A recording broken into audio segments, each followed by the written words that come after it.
So qualified ho siya. Potential na umiksi ho yung kanyang sentensya dahil kung nagpakita siya ng maayos na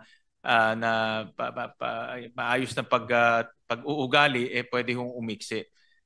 Doon lang ang pwedeng masabi nating madideport ho siya, no? At Okay. that time. So kailangan po siyang mag-serve ng time. Yes, kailangan ho mag-serve dito sa ating bansa. No? Opo. Kasi dito po nangyari yung krimen. Is recognized para i-interpellate ang sponsor sa budget ng Department of Justice. Maraming salamat Senator po Padilla. bilang Pangulo at sa ating pinunong mayorya. Maiksi lang po ito. Pwede po bang makasagot ang ating sponsor sa Opo, ilang malaking katanungan? karangalan po para sa aking na masagot ko po yung inyong mga katanungan. Maraming salamat po. Kanina po, narinig ko po ang ating mahal na kasama, Senadora Risa Hontiveros, sa kanya pong pahayag patungkol po sa naging desisyon kay dating Mayor Alice Guo. Gusto ko lang pong malaman kung magkakaroon po ba ng extradition sa kanya dahil napatunayan po ba na siya ba ay isang hindi Pilipino at siya ay isang Chino?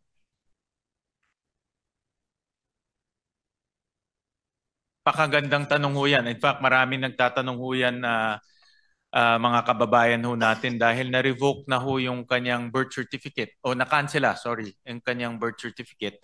Na-revoke na rin yung kanyang passport, hindi na ho siya Pilipino. Pero meron ho siyang kaso dito sa atin. Kahapon lumabas nga ho yung qualified human trafficking sentence ho niya. Kaya dito siya, dito niya isa-serve yung sentence niya. No? Pero dahil yung sentence niya yun ay lifetime, no? So ibig sabihin panghabang buhay ho siya dito mananatili, no? Pero hindi ho siya Pilipino in that case. Wala pong pag-asa dahil ako po nung nangulungan, marami na po akong nakasama na mga foreigner. Opo, meron po diyan ay kaso din ay habang buhay.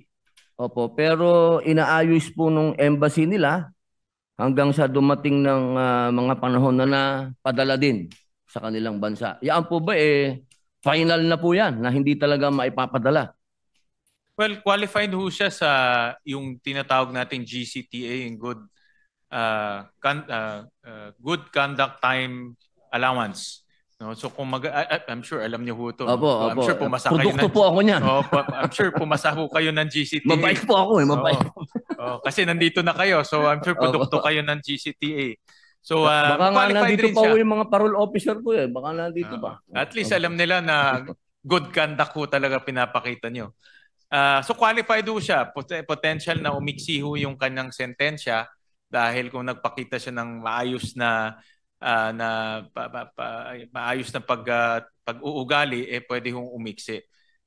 Doon lang ang pwedeng masabi nating madideport ho siya, no? Okay. At that time. So kailangan po siyang mag-serve ng time? Yes, kailangan ho mag-serve dito sa ating bansa. No? Opo. Kasi dito po nangyari yung krimen.